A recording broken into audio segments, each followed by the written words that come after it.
I was in the market for a discrete dashcam with decent resolution and convenient to use on my phone. In my region, there aren't many branded options available except for Garmin. So after watching many reviews on YouTube, I decided to go with the Dashcam Mini 2. I did not want a screen to distract me and I wanted the dashcam to be small enough not to be noticed. Okay, so opening the box, you immediately greeted with the dashcam.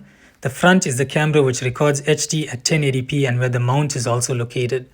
To the left are your micro SD card slot and voice recording button. The back or the side facing you has a save video button in case an incident arises and you want that video to be saved and it will not be overwritten. And lastly, to the right is your power input. Inside the box are an instruction manual and owner's warranty.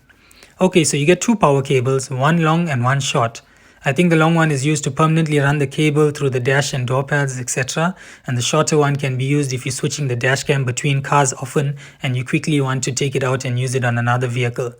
These are micro USB cables, by the way, and I've read a lot of comments saying, oh, it's 2023 and still no USB-C cable.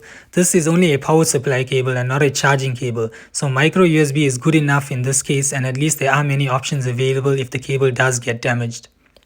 Next in the box is your 12-volt DC charger or cigarette lighter input, and it has two inputs, one obviously to power the dashcam and the other to charge your device. And lastly, you get a spare mount again in the case where you're using the same dashcam between vehicles. But to be honest, I'm not sure how long these will last when keep removing the dashcam. I'm definitely going to get the suction mount.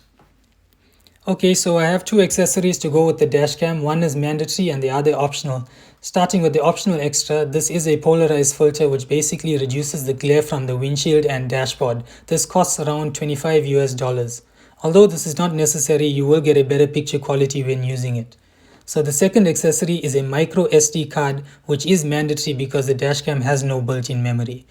What you would ideally want to do is get a high endurance micro SD card because of the constant recording and overwriting of data, but there were none available at the time in my region, so I just got a 16 gigabyte for now till I get the proper one. Okay, so I've temporarily connected the dashcam just to test it out, and you can see as soon as you turn on the ignition, a green light appears to show power and then it turns to a red light which indicates recording. You can press the microphone button on the left to record audio, and you can also hit the record button in front to save a video because files will be overwritten once the memory card is full. You can also use voice commands for these two actions which are demonstrated here. Okay Garmin, record audio. Okay Garmin, save video. It also has a crash detection sensor where it can detect if you were in a crash and it will save that video. Okay, so the app is not bad but definitely not seamless and can be improved. You basically have to have the dashcam powered on to access the files and settings, and it also has to be connected to the Wi-Fi. So going through the settings real quick, there's data overlay to show date and time, the exposure value can be adjusted, the sensitivity of incident detection, the resolution can also be set between 720 and 1080p, unsaved videos can be promptly deleted or deleted when full, camera setup or live view is used to adjust the camera to your preferred liking, change Wi-Fi, Vol storage, which is Garmin's cloud service, which requires a subscription fee, parking guard option, which requires an additional parking cable to use, where your vehicle will record even when it's parked, and a few other convenient settings. Save videos are separated from temporary videos, and when viewing files, you can conveniently set label videos according to date and time, making it much easier to pull up a specific video. However, if you are viewing footage straight off the app, it will be in a low resolution. Once you export the file, only then will it download in HD resolution. Exporting is simple but does take a long time, and the camera does tend to get hot during this process. Again, bear in mind that the camera has to be on and connected to the Wi-Fi to access anything on the app.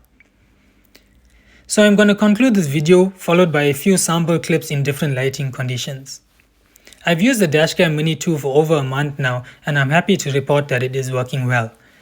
I just wanted something to record in decent resolution and only really want to access it when I need it. And in that aspect, the Mini 2 is perfect. There's nothing much that I can say that I'm not satisfied with. Maybe 2K resolution at 60 FPS in the next gen with some onboard memory, but that's nitpicking. I would also like a more seamless and fast app, but everything does still work on the app, And for the price of around 150 US dollars, I think it's definitely worth it and a great start to entering the dashcam world. Thanks for watching.